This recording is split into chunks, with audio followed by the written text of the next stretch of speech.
Les lois physiques apportent de l'ordre, de la régularité dans l'univers et leur étude permet de faire de la science, selon l'apologète Dr Leslie Jules. Dans cet ordre d'idées, il soutient son argument par un exemple de la physique, H2 plus O égale H2O, une molécule d'eau.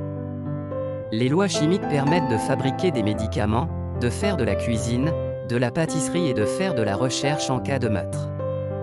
La photosynthèse. La photosynthèse a pour but de créer de l'énergie, sous forme de glucides, à partir de l'énergie lumineuse provenant du soleil.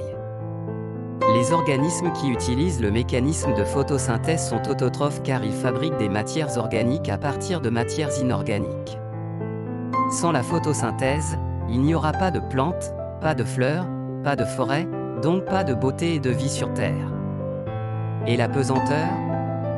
La pesanteur permet de mettre en station tout instrument de mesure de la forme et dimension des astres, et permet de se protéger des chutes. Nous transformons les énergies du soleil, du vent, de l'eau et du sol pour alimenter nos appareils.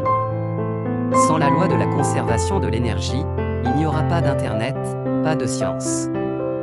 Pour faire voler nos avions, nous suivons les lois du mouvement de Newton. L'action est toujours égale à la réaction, c'est-à-dire que les actions de deux corps l'un sur l'autre sont toujours égales et de sens contraire, nous dit Newton. Vous vous baignez le matin et vous mangez régulièrement parce que vous devez faire une infusion d'énergie dans votre organisme, de même que vous nettoyez régulièrement votre chambre. Le savez-vous ? Vous pratiquez la seconde loi de la thermodynamique. La thermodynamique traite de la production, du stockage, du transfert et de la conversion de l'énergie. Quelle autre loi ? Les lois métaphysiques sont aussi importantes au fonctionnement de l'univers. La semence vient du grec sperma, qui signifie semence, germe. La loi de la semence touche la biologie, la physique, l'agriculture aussi bien que la métaphysique dans le sens que nos actes ont des conséquences.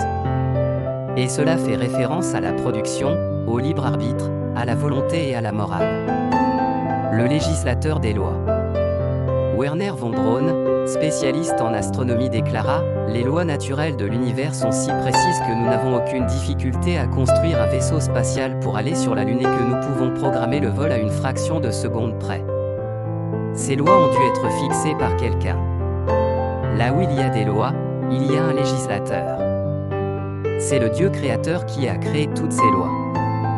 Nous vivons grâce à la régularité et la régulation de ces lois physiques, chimiques et métaphysiques.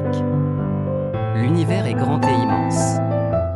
Une organisation merveilleuse suppose un organisateur merveilleux. Son nom est Dieu. Mais pourquoi lui ?